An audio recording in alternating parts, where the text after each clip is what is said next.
Welcome everyone. So this is the Science Mastery Secondary Information session. I'm Eva. I'm from the partnerships team, previously a science teacher, now handing over to Jess, who is our head of science and going to be talking us through about the Science Mastery programme today. Thanks, Eva, and welcome everyone to the webinar. I'm really excited to explain a little bit more about Science Mastery for you. So here is the agenda. I hope by the end of today's session, you'll have a deeper understanding of what the programme is, how it might benefit for your school, and also how you can find out more. So I'm going to start with who we are. I'll give you a bit of background about where we come from. So ARC Schools are a multi-academy trust with schools all across England, as you can see on the map. We serve a really diverse range of communities, with 90% of ARC schools coming from areas with above average deprivation. So as a result, 45% of our students are eligible for free school meals, which is nearly double the national average. And we also serve communities where there's a high proportion of pupils with SEND. So that means that we really have to think carefully about how we design our curricula and all the things we do to make sure we're serving those pupils well. And the fantastic thing is we have a really great impact on our students. So our students who are eligible for a pupil premium make nearly half a grade more progress in each subject than their peers nationally.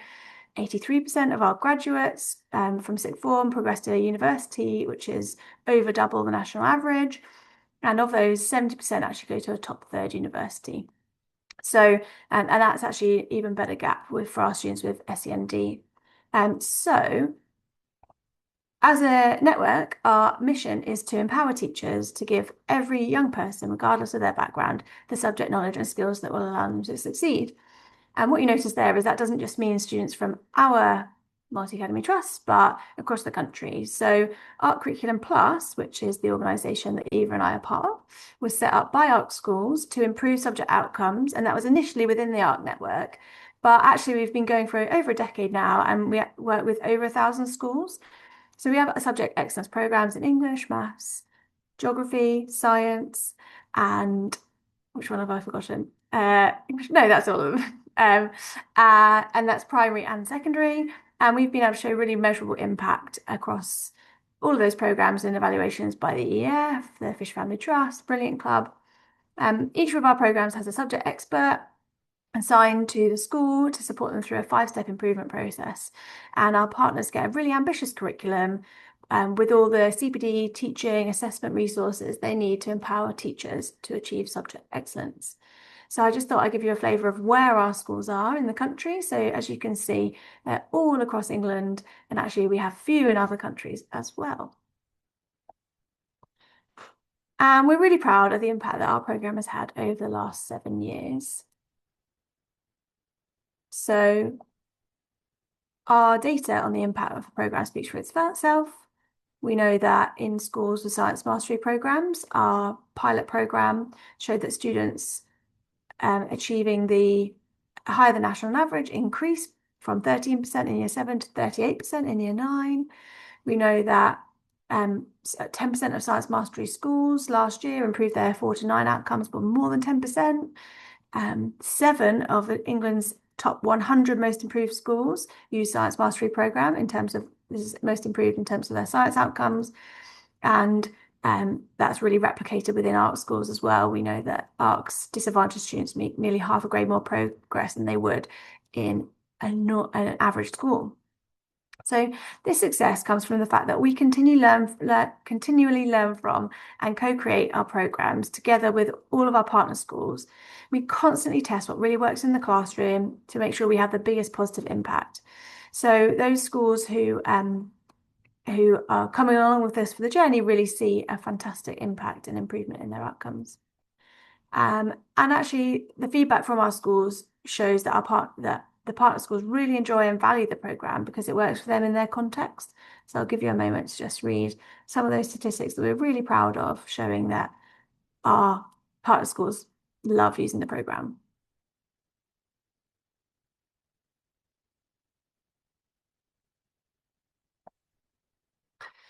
We believe that the reason for our success can be summed up by this phrase: science mastery has been produced by teachers for teachers. All of the people who input into our programme have been in the classroom, they're very experienced, And we get loads of feedback all the time from our partner schools to make sure we're constantly improving the programme. So I think it's really helpful for anyone who might be thinking about taking on science mastery or wants to know a bit more to understand what we believe about science education and like where the programme comes from. So there's loads of challenges to teaching science. I was a former head of science and taught science for a number of years. So I'm really familiar with the issues that we need to address to support schools. So we know that there's just so much content, that substantive knowledge, but also all those disciplinary skills. We know that there's so many inexperienced and non-specialist teachers at the moment teaching science, and that can be a real challenge for those in a leadership position to make sure students are getting the best deal. We know that making practical work purposeful is a real struggle and can be a challenge for teachers, especially early in their career. Teacher workload is just a massive issue, which is leading to especially retention problems. We know that students don't always have the prior knowledge that we need them to have in order to be successful, and that kind of adds on to that just volume of content that we need to deliver to support students to be successful. And we know that there is an increasing amount of support needed for our special educational needs cohort and also disadvantaged students. So our purpose as a programme is so that every student develops the deep knowledge and skills needed to succeed in science and therefore contribute meaningfully to society. We have 4 key pillars at the heart of science mastery. Those are on the screen there, so I won't read them to you.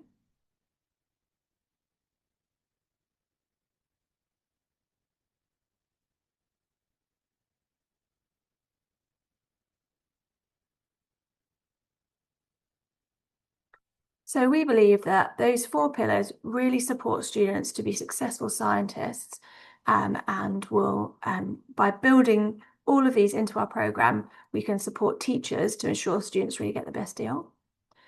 Our programme is really grounded in evidence. We don't do anything without really thinking carefully about what the evidence shows is great practice. So we started off when the programme was developed using loads of pieces of evidence from the EEF, from Ofsted, and from other well-regarded scientific research to understand what is best practice for our programme.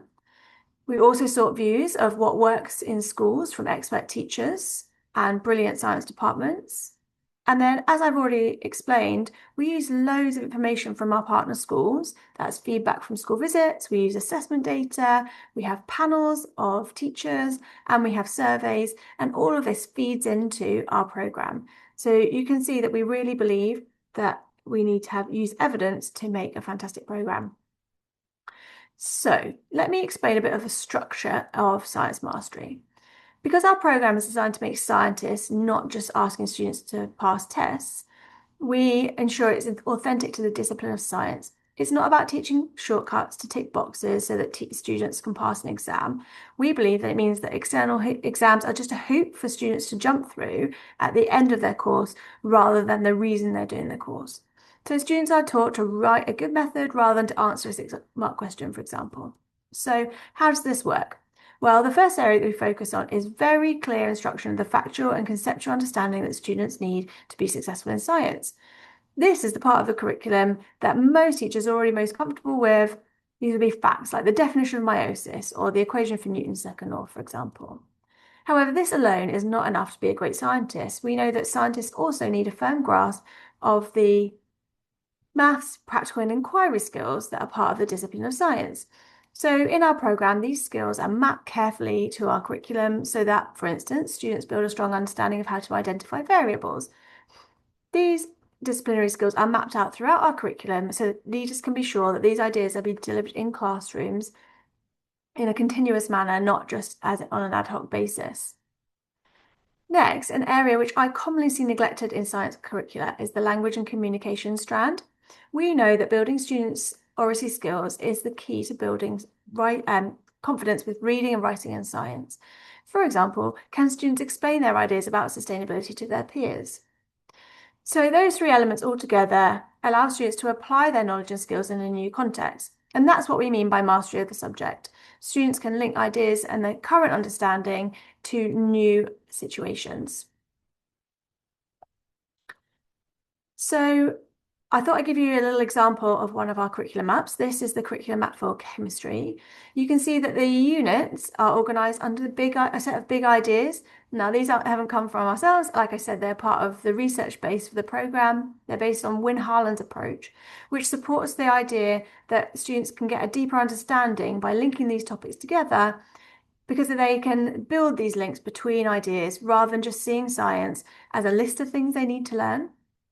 So I'll just give you a moment to have a look at how this works. So, for example, there's a big idea, which is structure determines properties. And especially in year 7, that's really foundational to science. So lots of the work in chemistry in year 7 is based around that idea. But then it builds over time, so that, for example, in year 9, we talk about the periodic table, and that links back to the idea that the structure of a substance determines its properties. So when we plan our curriculum, we really prioritise that facilitating knowledge in Key Stage 3. We know building solid foundations is the key to future success for all students, and this is particularly important for students with SEND and those disadvantaged students who might be in our classrooms. So our resources allow teachers to check whether students actually have that facilitating knowledge before they move on. And we also ensure through retrieval practice that long-term retention of knowledge is an important part of everyday work for students. We use retrieval practice quizzes daily to make sure that students really retain that information over time. And we think that this has had a really important impact on our schools. So I'm just going to give you a quote to read about one of our schools who has taken on the program quite recently and already seeing great success.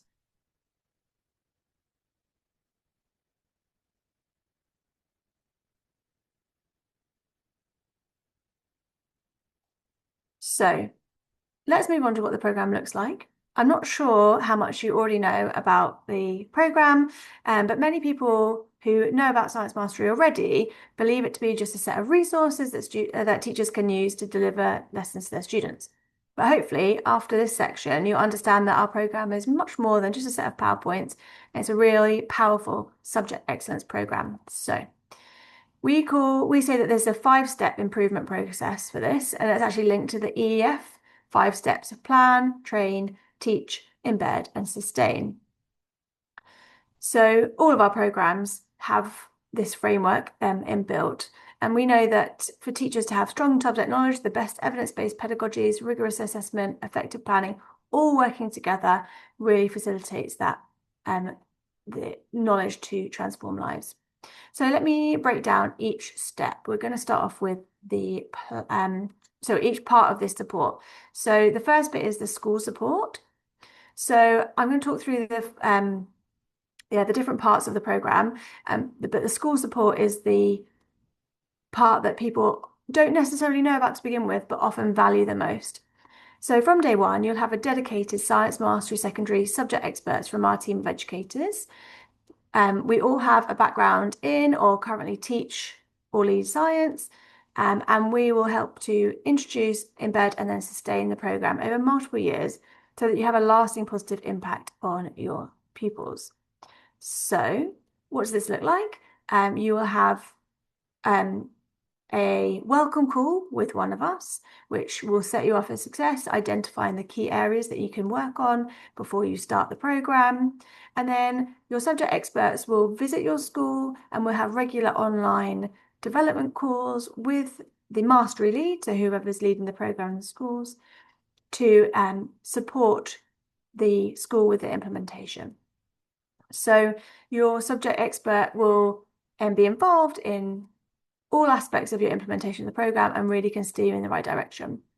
Our regular one-to-one coaching sessions allow mentoring and coaching for the mastery leads, and they're really carefully designed to work throughout the implementation journey, depending on what you need at the time. And we're also always there for ongoing support, so questions, concerns, or even areas for success. We always love to hear from our partner schools in order to know how to help them more. We know that this is one of the programs that's most valued by our schools because they understand that the support they get from our team ensures successful implementation. So once you have started the program, you will also get CPD at the point of need. Teachers and leaders get tailored CPD that's actually immediately actionable because it's so deeply linked to the program. Our CPD support subject knowledge, pedagogic delivery, curriculum design, and more. But it's really flexible, so it's accessible online when you need it, or also we have really inspirational in-person sessions that can foster that sense of community. I'll show you the different types of CPD that are available. So before you start, the whole team can join an induction training. So it's a really wonderful way to get your team excited and prepared for their journey on the program and set everyone up for success before they start. You can do face-to-face induction where we have sessions all over the country, depending on obviously where your school's located. But we also have induction modules available online so that they're on demand and people can do them in their own time. We actually refreshed all our modules this year. I'm really excited for the new schools to the program to experience these. I think they're going to be really valuable for people getting stuck into the program. And then we also have ongoing CPD. So there's 4 different areas that I'm going to talk about. So the Teaching Mastery course, which is where teachers can enjoy online termly CPD that is designed to build subject knowledge and pedagogical expertise. So each module allows teachers to complete a badge. So that evidences their professional development as they continue through the program. Alongside that course, we also have Preparing to Teach modules, which are, which support teachers with effective delivery for a particular unit in the term. And again, that's a really good chance to share good practice and collaborate with other partner schools. And we know that teachers find this really helpful. Alongside this, within the resources, we have lots of support for teachers. We have teacher preparation guides, we have online videos for units so that teachers have something at the point of teaching that they can refer to if they need help with, for example, subject knowledge. Maybe they want to teach something, they've teaching something they've never taught before, and they want to understand the best way to teach it. There's loads of support right there for them, even in the PowerPoints. And then finally, we have a leadership certification. So the mastery lead, that's often the head of department, sometimes a second in charge of the department. That person will receive termly online CPD and also that ongoing support with their development lead. And they will learn from each other as well as from the subject expert who's supporting them, how they can best implement the program and build their leadership capacity. So another really important part of our subject excellence program is the assessments. We think it's really important that we have these curriculum aligned subject assessments. That's formative ones and summative ones. So let's explain a little bit more about what they are and how they can benefit your school. So firstly, we have lots of assessment embedded and integrated into the resources. So for example, we have a pre-unit quiz, which are designed to test the prerequisite knowledge that students ought to know before teaching a unit. We know that gaps in knowledge are really problematic for our learners most vulnerable to underachievement. So the pre-unit quiz serves as a point for teachers to understand what students know, what they don't know, before they teach a unit. So for example, in science, before the unit about electrolysis, we check that students have a really secure understanding of ions, because there's really no point in teaching electrolysis if they're not comfortable about charges on ions, for example. We also have loads of points for assessment, for formative assessment within the lesson. So that's our retrieval practice do now, little quizzes in the lesson and exit tickets. I'll talk a bit more about those in a minute. And then at the end of the lesson, at the end of a topic, we have the end of topic test. We call them mastery quizzes. They have 2 parts, a multiple choice element and an open response element, which gives us a good balance of insights for teachers without actually overloading them with that huge marking burden. We have a termly assessment offer, which is really carefully considered to get the right balance of those rigorous insights, but with a manageable teacher workload while still producing valid summative data. So in our autumn and spring, we call these diagnostic assessments. These are designed to check whether students have the knowledge we need, compare groups, for example, and understand whether they have the disciplinary skills. That's in part B. In the summer assessment, well, that's written fresh every year, but they're designed to be comparable year to year. They are junior versions of the GCSEs, so they support our students to develop those exam skills, but we're not aiming to teach the test. We're aiming for them to be able to write like scientists, and that summative assessment is part of that. What makes us even more powerful is we have a really strong partnership with SmartGrade. So if you're not familiar with SmartGrade, they are a data input and analysis platform, and that gives comparison with your data. You can look at your historic data, but also within classes in your school, in your MAT, anyone who's taking that same assessment. Because so many schools input in the data into SmartGrade, that gives us a really large nationally representative data sample from all of our partner schools, and we can give you benchmarking in order to identify areas of strengths and weaknesses, and gives you that sort of QLA that many of you will already be doing, but sort of at your fingertips. There we go. So what's really important as well is that all of our assessments contain response signposts for every question. So we support teachers to understand not just what went wrong, but also what to do next if students are struggling. So the fourth part of our Subject Excellence programme is those best practice teaching and learning resources, which you probably already were aware of when you heard of Science Mastery. So I'm going to just take you very quickly through a lesson so you know what's available in our typical lesson. Obviously, these change depending on if it's a practical lesson or maybe something is a bit of a longer lesson, so it changes a little bit. But on the whole, this the flow that I'm about to show you is pretty consistent. So we start off with the retrieval practice do now that asks students to retrieve that knowledge from prior lessons that's going to be really important for today. We have an introduction slide that gives students a hook to understand where does this knowledge fit in the bigger picture. We give them obviously the learning objectives and keywords. I'm sure you'll be familiar with that.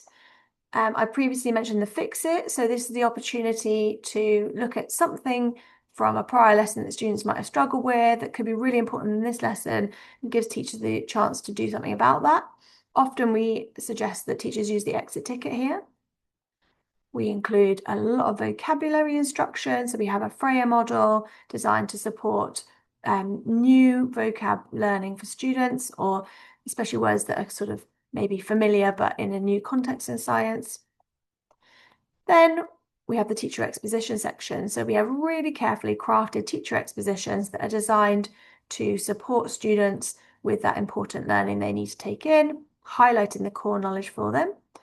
But we understand for teachers, there's loads of information that sits behind this. So we also include very detailed teacher notes within the PowerPoints, including, as you'll see on the slides at the moment, a model teacher exposition.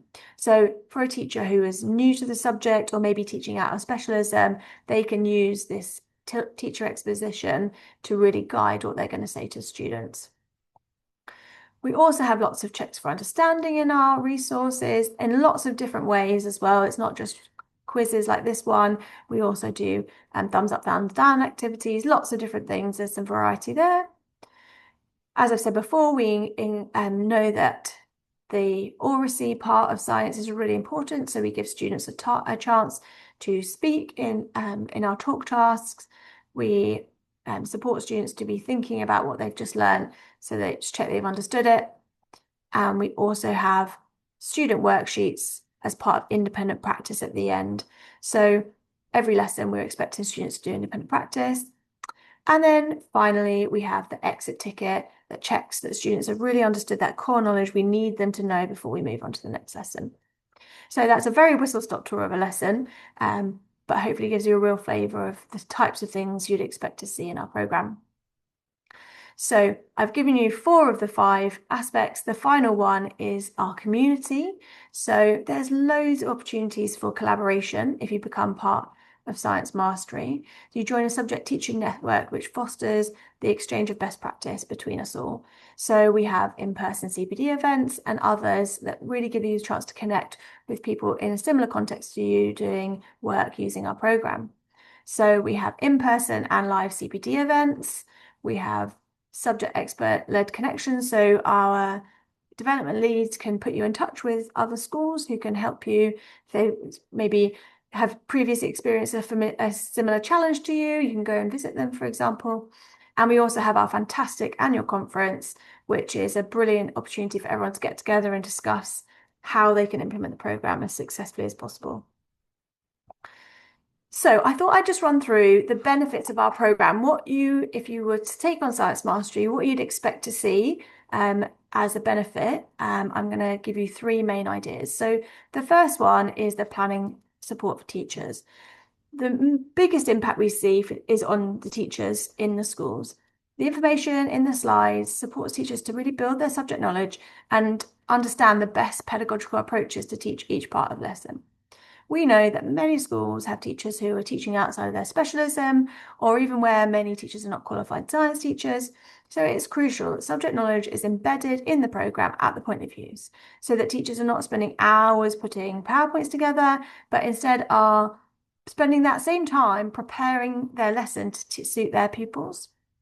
So we have an ongoing programme of CPD available in the programme, as I've already said to you. Oh, sorry, I should have showed you this bit. So like I said, that really detailed exposition supports people as they're teaching to make sure they really understand what they need to say. But also, yeah, we have this really comprehensive program of CPD. This is all available on our platform where all our resources are held. So as you can see, that includes modules on all different aspects of the program, planning purposeful practicals, making the most of modelling. So teachers can just follow the program through the 9 modules, or they can just dip in and out depending on their need. And finally, we also have our unit preparation support. So we recognise that many aspects of the curriculum are really inherently tricky to teach. So we have these termly trainings on specific topics that are coming up to build teachers' confidence, as well as on-demand tutorials for those really tricky topics. So there's just so much support there for teachers, and we find that that is the piece that teachers value the most, that they can really see their subject knowledge and their confidence coming along.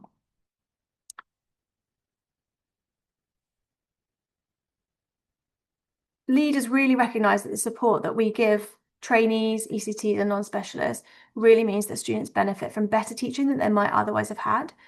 It is worth saying, though, that this doesn't mean that your expert teachers are going to be downskilled by being forced to use a certain set of resources. All of our resources are fully editable, so teachers can make decisions for their classes. If they have a different way of teaching balancing equations, for example, that's absolutely fine. We really support them to do that. We just provide something for people who do not have that level of subject expertise. Another benefit that we get, and particularly leaders see this benefit, is the consistency between classrooms that they get from their program. I get this comment all the time from leaders who have used the program. So it happens in a number of ways. Firstly, there's a really clear long-term plan that teachers can follow to ensure they stay on track to deliver the intended curriculum. So there's a lesson-by-lesson plan that teachers can follow, and they know what they should be teaching when, what the assessments are, and how they fit in to make sure that everyone is on track to finish the curriculum as needed. Our lesson structure, as you saw, follows a really similar pattern, repeating pattern, lesson to lesson. And we find that students and teachers alike really enjoy the predictability of the lessons because it frees up teachers to actually make the lessons their own, because they know that the most important parts of the lesson structure are already there. And they're just really adding those final touches and those personalizations to make it really relevant to their students. Finally, as I said before, we have that really high quality curriculum aligned assessment offer, and that means that departments can gather meaningful data on where students are and what to do next in a way which is really consistent classroom to classroom. And we know that that consistency is really valued by schools and teachers, and is very often why we see that rapid improvement early on in the programme.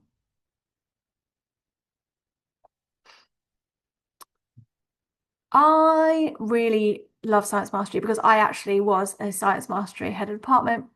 That's how I find out about the program, was when I became head of department in a school that already used it. And when I was a leader new to the program, I really valued the support from Science Mastery because it made me so much more confident in my leadership. It made gave really good insights into how we could improve our subject, the implementation of our program with the help of that subject expert. So having the subject expert there, your development lead, by your side as you implement the program really, really supports implementation and ensures that you as a leader feel supported and you're sort of freed up to be able to understand like how to move the program forward. The online sessions and the visits will really help you to diagnose areas of concern in your department and lay out actions to work towards these. And that makes such a difference to the confidence of leaders. So we see ourselves as a critical friend who will come in and visit your school and support you to think about what you want to do to improve the department as they move through the implementation journey. The second part that's really valuable in terms of building leadership capacity is the leadership course. So our modules give you time and space to reflect on what you can do to upskill your team. I find that CPD for MLT is not always as comprehensive as it might be. So by having this as part of the program, we can help you continue to develop. Like I said, having that time to reflect on what you want to do, but also that it's really tied to the curriculum. You don't have to recontextualize everything. You can actually apply your learning straight away. And then the last thing that I have always really valued about Science Mastery, and that's one of my favorite parts of it now, is that subject community. So as soon as you join, you'll become part of the Science Mastery community, and that will allow you to join our conferences, webinars. And I think that leaders really value feeling part of something bigger, being part of the program and contributing to it.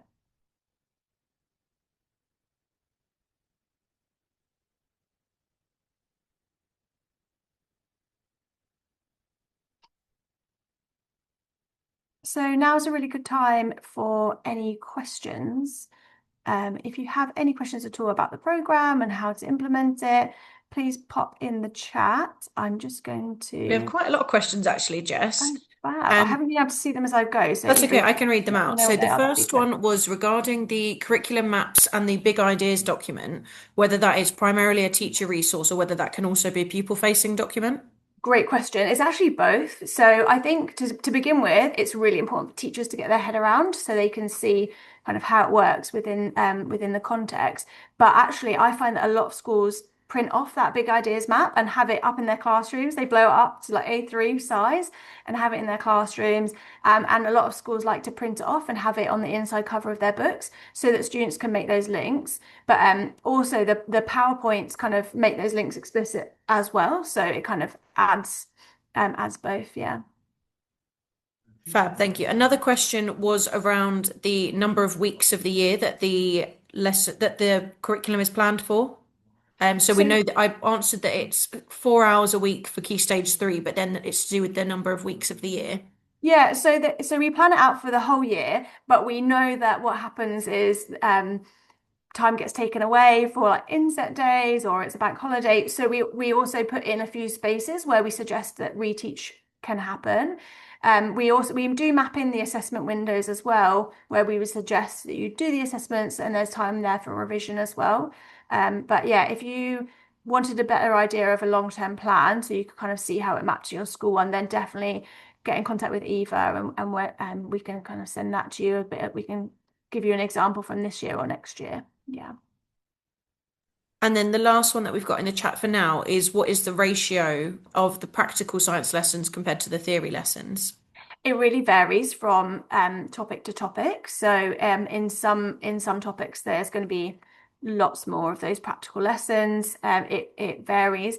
We also don't have like just one, not necessarily one practical and that's it. So we might have like a little demonstration in one lesson and then a practical which runs over like one or even two lessons.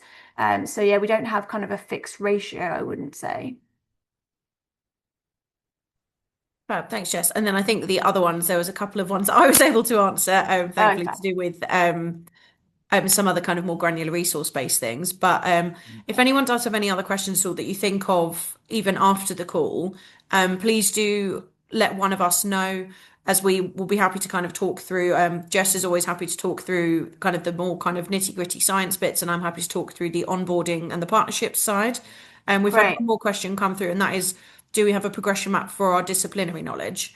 Great question, Angela. Yeah, I've just seen that in the chat. Yes, we do. We have a progression map for the sort of knowledge, skills, and maths bit that comes alongside it, and that yeah part forms part of our really detailed curriculum overview document that is kind of more teacher facing.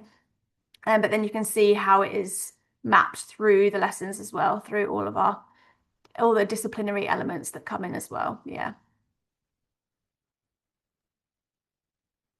Fab. So Great. I think I'm unless just anything gonna else comes through show in the chat, my just while program we're preview. talking through, I'll leave that last bit to you, Jess. Lovely. So I just thought it was worth sharing that we are really aware of curriculum change. So we believe we're actually a bit ahead of the curve because we've already done loads of that work. We already have carefully sequenced units on climate change. We have resources which highlight diversity and inclusion. We have the guides to support practical work, and we are ready and raring to go to implement any changes that happen to the national curriculum. So if you were to join us now, we would sort of take you through that process of curriculum change. So I just wanted to reassure anyone who was a bit concerned about it, because I know it's rather overwhelming, that we're kind of already thinking about that. So I hope that was a really helpful session. If you are thinking about science mastery, you think it's a good fit for your school, and you want to get a better understanding of the quality of the resources, Eva's going to send you a link to download the program preview. So it looks, well, these are the kinds of things you'll get in the program preview. So that gives you a snapshot of all the resources that you'll be able to get as when you're part of the program. But I would say that it might be that you aren't teaching those topics that are in the preview. So if you actually want to trial our resources in your classrooms, please let Eva know what part of the curriculum you're interested in, and we could send you like 3 or 4 lessons that actually match your current plan, so you can understand how it works in your classrooms with your students. Back to you, Eva. Fab. Thanks, Jess. Yeah, if anyone does want to talk a little bit more about Science Mastery or ask any further questions, I did put my email in the chat for one of the attendees. But then if anyone after this would like to get in touch with us, we do have our kind of partnerships email where someone will always be available to get back to you with any queries you might have about either just the program in general or what it would look like in terms of getting set up. And if you scan the QR code there, you can get a call booked in via Calendly that will go directly into the available person able to support. But that's kind of it from us. Thanks everyone for attending, and have a lovely afternoon. Thanks, Thank you. everyone.